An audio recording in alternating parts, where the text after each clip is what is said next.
following program is a special presentation of the Big Ten Network, produced in association with Michigan State University. I'm Jim Peck. Welcome to MSU Today in studio.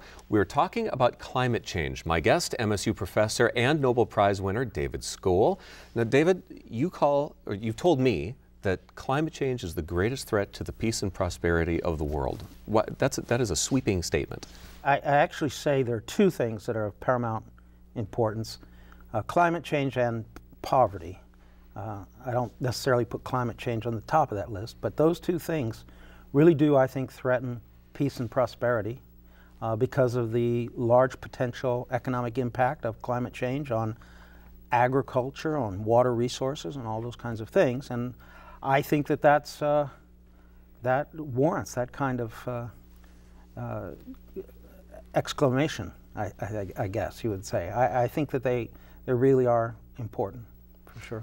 People, we had the chance to travel with you for MSU Today in Laos and Thailand a little bit, and I got back and people said, that climate change stuff, that's not real. There's really no, look how hot it is outside. Look how cold it is now. Right. Unfortunately, I don't think there's been a very good airing by the press or whoever on the science behind climate change. And in fact, you would expect to see a more energized hydrologic cycle, meaning more heating in the hydrologic cycle would lead towards more precipitation, and in the cold months of winter, that is snow. So I think I can't give an explanation for why there seems to be growing resistance to the concept of climate change.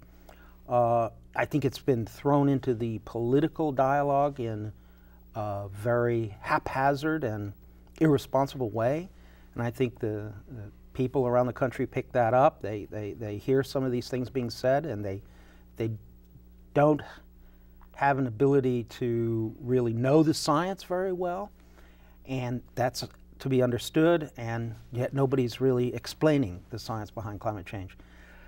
Add on top of that the so-called ClimateGate controversy that came out, which was also much overblown, tends to, I think, make most people become skeptical about it.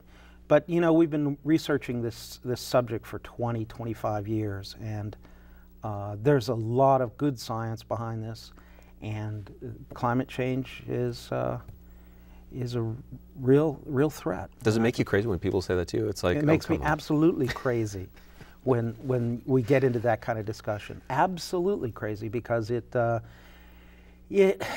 unfortunately a situation where the work that's done in universities by scientists is devalued, and I just don't think that's right, and I get very, very upset when some folks tend to say the scientists are doing it to feather their own nest, or out of some self-interest for money, or it's politicized. That this isn't real. They're doing it because these people are the Democrats are in power, so there's climate change. Right, right, and it's just a hoax, and that's the worst I've heard, when they call it a hoax. And it's not a very intelligent national discussion on the topic right now. It's unfortunate. We'll be back after this.